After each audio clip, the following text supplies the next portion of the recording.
first टाइमै हो क्या दाइ यहाँ प्राइमार्कमा दाइलाई मनै पर्दैन भनेको मान्छे यत्रो धेरै सामान किन्नुभयो दाइले यो कोपीमा के हो यार नाम पनि म कस्तो प्रोनाउन्स गर्नु आएको कोपी हेलो साथीहरू welcome back to my new video तपाईँलाई स्वागत छ आज हामीहरू फ्यामिली जस्तै टक्क पारेर आज घुम्न जाँदैछौँ घुम्न पनि होइन अलिकति सपिङहरू जस्तो कुरा तपाईँहरूले डिस्क्रिप्सन हेरेर थाहा पाइसक्नुभयो होला हामी भर्खरै घरबाट निस्किएर यहाँ अगाडि बस स्टपको लागि उत्रेको थिएँ भर्खरै दुईवटा बस गइसक्यो हामीले बसको टाइमै हेरेनौँ कि आज त्यही भएर अब त्यहाँ भाउजू हुनुहुन्छ अगाडि अनि अगाडि दाइ पनि हुनुहुन्छ यहाँ दाइ नानु पनि छ कुक्कु है अब हामीहरू सायद 10 मिनट आज खुल्न त खुल्छ नि दाइ त्यो के भन्छ अरे त्यो के कपडाको सपिङ गर्ने के हो त्यो ठाउँको नाम खुल्छ अहिले भर्खरै 4 बजेर 30 मिनट भयो अहिले अब यहाँ कस्तो राम्रो फुल फलेको थियो अस्तिसम्म यहाँ सब झरिसकेको रहेछ अब यो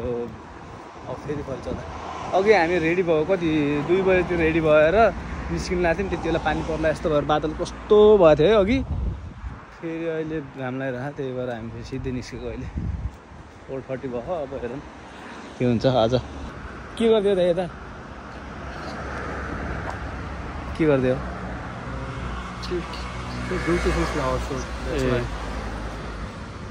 नयाँ मान्छे हजुरलाई वेलकम छ है मेरो ब्लगमा नाम भनिदिनु नि त हजुरको प्रकाश गुरु अस्ति भर्खरै आउनुभयो नेपालबाट यहाँ अब त्यसको बारेमा पनि पछि म बनाउन टाइम मिलेपछि सर्ट भिडियो यस्तो इन्फर्मेटिभ मान्छेहरूलाई इन्फर्मेटिभ होस् तर आजको रमाइलो मात्रै हो आजको अलिक रमाइलो पर्छ अब आजको अलिकति रमाइलो मात्रै हुन्छ अब हामी एकछिन बसबाट बसेर निस्किँदाखेरि देखाउँछु दुईवटा बस गइसक्यो ल साथीहरू हामी बसमा पनि बसिसक्यौँ अब म यहाँबाट सिधै बस गोदरेजमा उत्रेको देखाउँछु अहिले हामी भर्खर यहाँबाट धेरै टाढो छैन हामीले लगभग 15 मिनट जस्तो लाग्छ स्कुलमा यहाँदेखि ल साथीहरू अहिले 5 बजेर 14 मिनट भइसक्यो हामीलाई अब यहाँ कति हुन त 7-8 बजीसम्मै खुल्ला हुँदो रहेछ यहाँनिर लिटल रहेछ कस्तो लगाइरह अब जानुपर्छ प्राइमार्क पनि यहीँ छ रहेछ साथीहरू प्राइमार्क भनेपछि यहाँको मान्छेहरू सबैले थाहा पाइहाल्छ यहाँ राम्रो रेटमा अफोर्डेबल प्राइसमा यहाँ कपडाहरू सबै सामानहरू पाउँछ म सायद त्यहाँ गयो भने अहिले म तपाईँहरूलाई देखाउँछु अहिले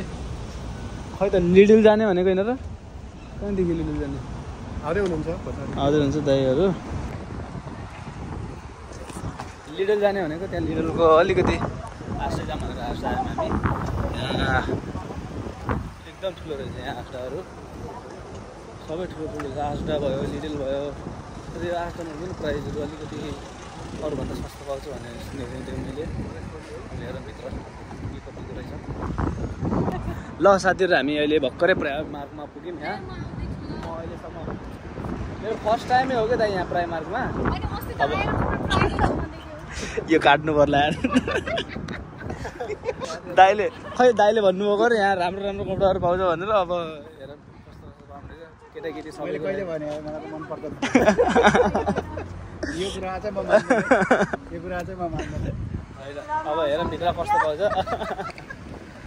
केटाकेटी सबै बच्चादेखि लिएर बुढाबाको सब तर ठुलो रहेछ है प्राइमार्कमा ए ल हामी अब जेन्ट्सको हेर्छौँ यता ल साथीहरू अब भर्खर 7 बज्यो हामीले अलिअलि सामानहरू पनि सर्ट्सहरू त्यो जाङ्गीहरू दाइलाई मनै पर्दैन भनेको मान्छे यत्रो धेरै सामान किन्नुभयो दाइले भाउजूको है सामान मलाई पनि एउटा जाङ्गे मन पर्यो त्यो जाङ्गे मात्रै किन्यो अब माथि सर्टहरू अब उता हेर्नु पर्छ कहाँ अरे दाइ जिडीमा कता होइन त्यो होला होइन क्या सपिङ होला अब हामीलाई अलिकति अहिले 7 बजे 6 बजेर 6:50 कति बजे दाइ हेर्नु त टाइम देखाउनु त कति बज्यो 6:57 भयो त्यस्तो जाम फेरि जाम बाबु पनि सपिङ गर्दा ल यता जाम न ल अब जेडीतिर यताउति जान्छौँ के हुन्छ हामी देखाउँछ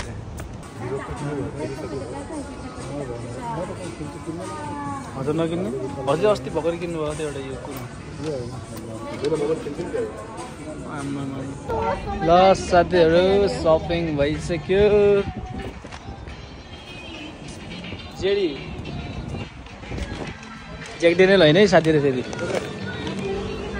कुकु पनि देखिन्छ कोकोलाई देख्नु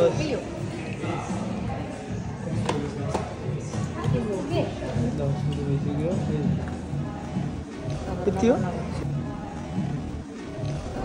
हो आज हामीले खाइसक्यौँ यो पोपीमा के हो यार नाम पनि म कस्तो प्रोनाउन्स गर्नु आएको पोपिजमा हामीले मिल बक्स हामीले ठुलो लार्जमा मगाएको थियौँ राम्रै थियो